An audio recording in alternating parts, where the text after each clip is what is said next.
lovelies. So I want to show you one of my favourite ways to move anger, frustration, anxiety through your body with breath. Now, I'm a psychologist, I'm not a yoga teacher. I'm not an expert in this, but this is like something that I've personally found helpful. I teach it to my children.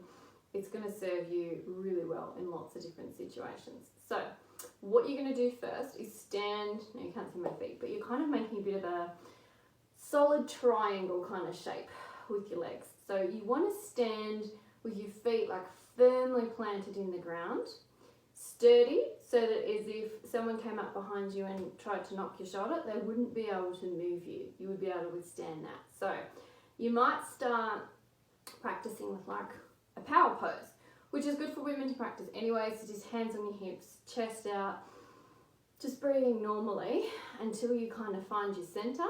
And maybe practice with people sometimes. See if you can get someone to like knock you a little bit, just gently, but you want to stay really firmly grounded. Okay, once you've got that, if you're not super aware of your breath anyway and thinking about your breath and breathing practice in general is new for you, you might want to practice this separately for a little while first. So you want to put one hand on your chest, one hand on your diaphragm, which for most people, kind of your center. If you put your thumb in your belly button and it's about a hand width down, so you want to kind of put your hand just on where you think your breathing, solar plexus, diaphragmatic breathing would come from. You'll need to practice a few times if you can't find it. But if you're new to breathing and you've done any breath work before, your first goal really is getting this hand to stay completely still and the hand that's on your belly to move. That's where you want to be breathing from, your center, your diaphragm. Breathing up here is shallow. It's going to end up making you feel tense and hyperventilate potentially. That's not what we want. So in teaching you this strategy, it's assuming some basic knowledge about you've got the two-handed breathing part down, as in you can actively move your breath from your diaphragm. So if you haven't got that yet, get that down first, then move to this bit. So what you're going to do is, again, you don't necessarily have to have your hand up here anymore. I would just keep one hand on my center, or both hands on my center, and just be breathing, deeply but regularly for a while.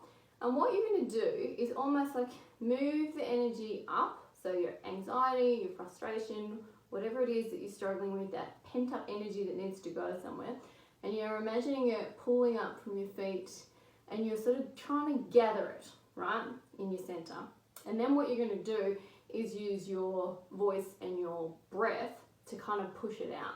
So I'll show you what that's going to look like, but first you want to work on the build up. So letting the tension kind of build up, get it to a place, because you're going to release it with a big breath and a kind of huh noise out. So if you're watching this with headphones in, you might want to take them out for this bit, but see how you go.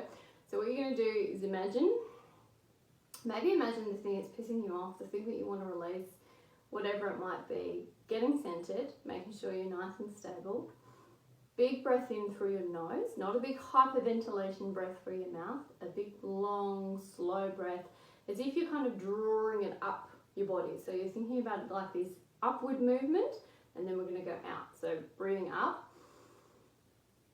It's hard to breathe and talk at the same time, so bear with me. And you're going to hold it at the top. And when you're ready, you're going to release it. So I'll show you. Breathing up. Right. That didn't scare the shit out of you. But that's what you're going to do. Breathe in, pull it up, and then release it in a short, sharp, like a really deep body sort of guttural noise. And you want to make a bit of noise with this because that is what helps get the energy out. Now, I have used this like when I'm frustrated, when I'm feeling a bit anxious. You can do a couple of them in a row. I've also taught my kids to use this actually when one of them was quite afraid of the rooster in our yard, because roosters, throw their weight around. That's what they do. That's what they're naturally inclined to do. So teaching my daughter to make her body bigger and not scare him, but building in that confidence with your stance, with your breath, with standing so that nobody's going to knock you, it actually really helped, and he didn't pick on her.